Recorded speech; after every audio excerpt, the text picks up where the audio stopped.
ሜላት የበረሃው ፍቅር ክፍል 2 እጄን ጠበቅ አድርጎ ያዘኝና እመጣለሁ እሺ እንዳትፈሪ አሁን ቶሎ ሲያየኝ ልሂድ አለኝ።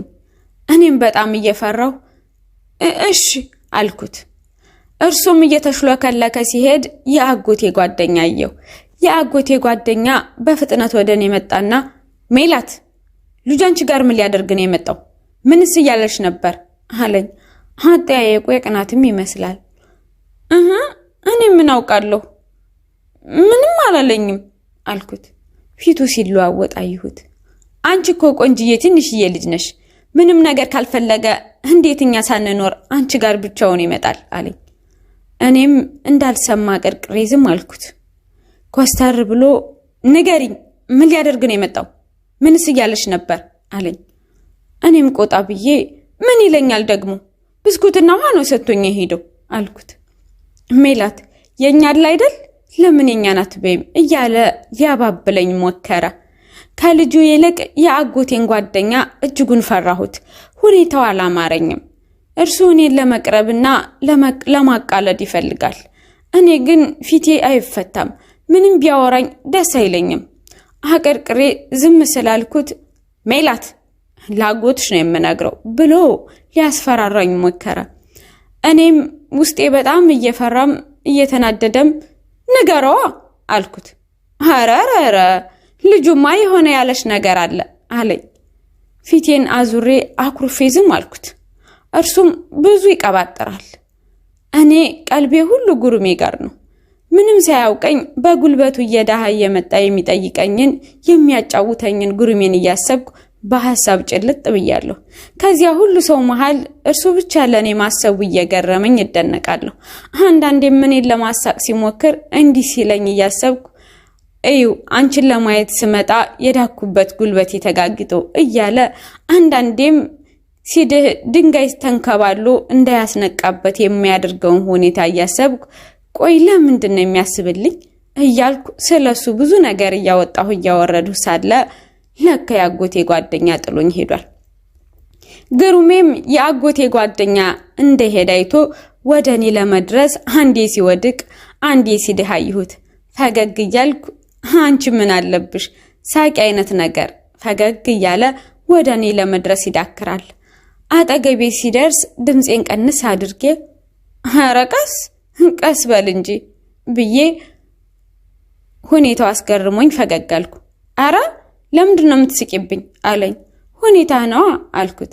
እና ላሳዝንሽ ሲገባ ትስቂብኛለሽ አለና ፈገግ አለ። ደህና ነህ አልኩት። ደህና ነኝ አንቺስ ሲለኝ ደህና ነኝ አልኩት። አሁን የአጎቴ ጓደኛ ለአጎቴ ነግሮት አጎትሽ እኮ ተናገረኝ የሚለኝ እየመሰለኝ ፈራሁ። ምን ነው ፊትሽ ልክ አይደለም አለኝ። አይ ምንም አልኩት። ናፈኩሽ እንዴ አለኝ። ደነገጡ። የሚይዘው የምጨብጠው ጠፋኝ። ልቤ እየመታ እየተንተባተብኩ አይ አረ አይደለም ብዬ ተደነባበርኩ። እና ፊትሽ ልክ አይደለም እኮ አለኝ። አጎቴ ተናግሮት ይሆን የሚለውን ትቼ በአንዴ ናፈኩሽ እንዴ የሚለው ቃል አስደነገጠኝ። ድንብርብሬን አወጣው። አጎቴን ረስቼ ስለዚች ቃል ማሰብ ጀመርኩ። እንደሚናፍቀኝ በምን አወቀ? ወሬው፣ ጨዋታው፣ አዛኝነቱ ከዚያ ሁሉ ሰው መሃል እኔን ሕፃን ነች ብሎ ሳይንቅ ለኔ ማሰቡ ሁሉ ነገሩ እንደሚናፍቀኝ ማን ነገረው እያልኩ ሳላስበው ፈገግ ስላየኝ ምን ነው አለኝ። ለካ እሱ እኔን ብዙ ወሬ እያወራኝ ነበር። እኔ በሐሳብ ጭልጥ ብዬ እርሱ ብዙ ነገር እያወራኝ አንዱንም አላስተዋልኩትም አልሰማሁትም።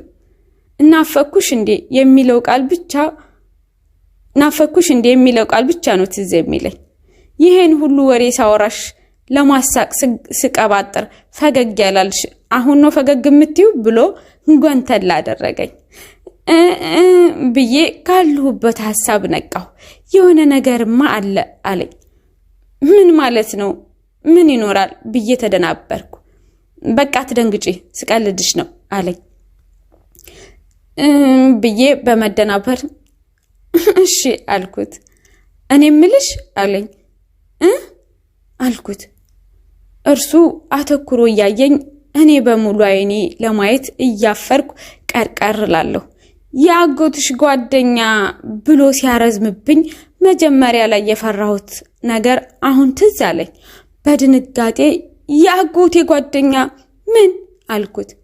እርሱም ማለቴ ተቆጣሽ እንዴ አለኝ።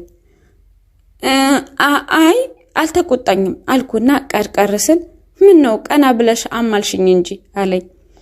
እኔ እሱን አጎቴ ተናግሮት እንደሆነ እያሰብኩ መሆኑን አልገባው።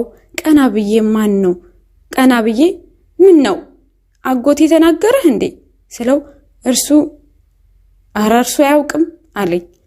የሆነ ሸክም ከትከሻዬ ወርድ ያለልኝ ይመስል በረጅሙ ተነፈስኩ። ሜሉ ጓደኛው ያለሽ ነገር አለ እንዴ? ምን ነው በረጅሙ ተነፈስሽ? ያስጨነቅሽ ነገር ያለ እኮ ነው የምትመስዪው አለኝ። ብዬ እያቅማማው ትንሽ አልኩት። እርሱም ማለት አለኝ። አይ ላጎትሽ ነው የምነግረው። ለምን አንቺ ጋር ይመጣል? ሊተናኮልሽ ቢሆንስ አለኝ አልኩት። እጄን ያዝ አደረገና ካቀረቀርኩበት ቀና አድርጎ ሜሉዬ በፍጹም እኔ አንቺን ምንም ለማድረግ መጥፎ ነገርም አላሰብኩም።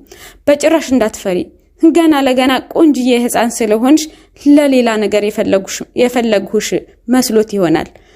አንድ ነገር ልንገርሽ፣ እመኚኝ ደላላ እስኪለያየን ድረስ አንቺን ከማናገር ካንቺ ጋር ከመጫወት ማንም አያግደኝም አለኝ። ውስጤ ደስ እያለው ቆይ ለምንድነው ከዛ ሁሉ ሰው መሃል አንተ ብቻ ለኔ ያሰብክልኝ አልኩት። እያለ አቅማማ ንገረኛ ብዬ ሳየው አንገቱን ሰበር አድርጓል። ምን ነው አስከፋው እንዴ አልኩት። አይ አለኝ። እና ንገረኛ ስለው በቃ ሳይሽ ክፍል 3 ይቀጥላል። ሰብስክራይብ፣ ላይክ፣ ሼር ያደረጋችሁ አበረታቱኝ።